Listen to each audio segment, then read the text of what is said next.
Cockroach जनता पार्टीचे संस्थापक अभिजित दिपके आपल्यासोबत आहेत। आज तुम्ही पुणे विद्यापीठामध्ये आंदोलन करताय, काय भूमिका घेऊन जाताय? धर्मेंद्र प्रधानांचा राजीनामा व्हावा या मागणीवरती तुम्ही ठाम आहात, मात्र सरकारकडून अजूनही पावलं उचलली जातात।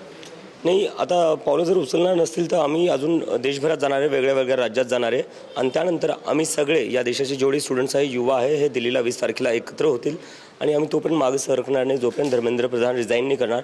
आणि त्यासोबतच आज संध्याकाळी आम्ही आमचा एक्झाम मॅनिफेस्टो पण लॉन्च करणार आहे, जेणेकरून जे पेपर फुटी होती, जे सर्व्हर डाऊन होत आहेत, काही एक्झाम्सचे रिझल्ट पण वेळेवर येत नाही, त्यासाठी आम्ही एक मॅनिफेस्टो लॉन्च करणार आहे। या मॅनिफेस्टोमध्ये नक्की काय असणार? म्हणजे पक्षाचा तुमचा जाहीरनामा असेल की आतापर्यंत शिक्षण व्यवस्थेमध्ये जे काही घोटाळे झालेले आहेत किंवा शिक्षण व्यवस्थेमध्ये नक्की काय बदल करणं अपेक्षित आहे त्यावरती तुमचा जाहीरनामा? शिक्षण व्यवस्थेमध्ये काय बदल केले गेले पाहिजे जेणेकरून स्टुडंट्स जे आहे त्यांना त्रास नाही व्हावा आणि त्यासाठी सरकार काय स्टेप्स घेऊ शकते, त्यासाठी तो मॅनिफेस्टो असेल। आजच्या आंदोलनामध्ये कोण कोण सहभागी होणार आहे, काय आव्हान असणार आहे तुम्हाला? की जंतर मंतरवरती जे आंदोलन झालं त्यावरती सुद्धा बरीच टीका झाली की सोशल मीडियावरती एवढे फॉलोअर्स पाहायला मिळतात, मात्र प्रत्यक्षात तेवढी गर्दी नव्हती। एका बाजूने टीका होते तर दुसऱ्या बाजूने कौतुक सुद्धा केलं जातं।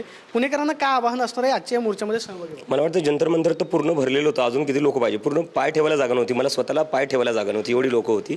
आणि दुसरी गोष्ट, आज सोनम वांगचुक जे आहे, या देशातले सगळ्यात मोठे एज्युकेशनिस्ट जे आहे ते या मूव्हमेंटमध्ये सामील व्हायला येत आहेत। त्या व्यतिरिक्त विश्वंभर चौधरी सर येत आहेत, असीम सरोदे सर येत आहेत, अजून अनेक जे सोशल ॲक्टिव्हिस्ट आहेत ते आपल्याला पाहायला भेटतील आणि जेवढेही स्टुडंट्स आहेत पुण्यातले तेही येणार आहेत, कारण की ही त्यांची मूव्हमेंट आहे।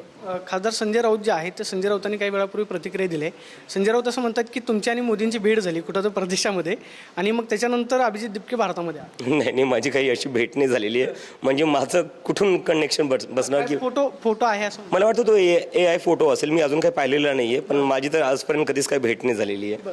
म्हणजे काय कॉक्रोच जनता पार्टीला बी टीम ठरवण्याचा प्रयत्न केला जातोय का असं वाटतं? A टीम B टीम या मुद्द्यात म्हणजे कधीपर्यंत आपण असं बोलणार? जे मुद्दे आहेत, 6 स्टुडंट्सनी सुसाईड केलेली आहे, 1 करोडपेक्षा जास्त जे स्टुडंट्स आहे, नीट, CBSE, CUET, SSC GD, 1 करोडपेक्षा जास्त स्टुडंट्सला प्रॉब्लेम झालेले आहे, त्यांच्या फ्युचर एक मोठा क्वेश्चन मार्क आहे।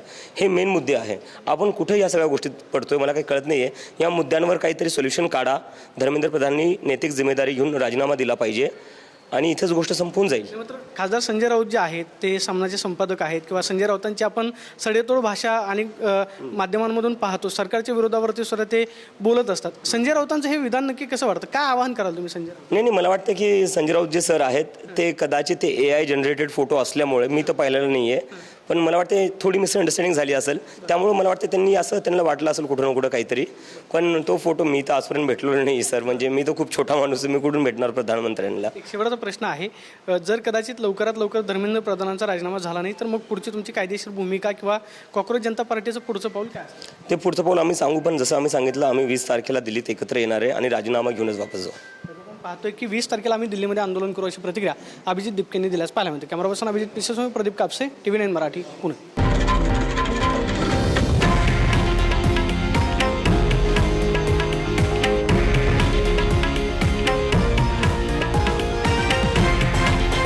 हे आहे देशातील नंबर 1 न्यूज नेटवर्क आणि आपण पाहत आहात TV9 मराठी, एकमेव।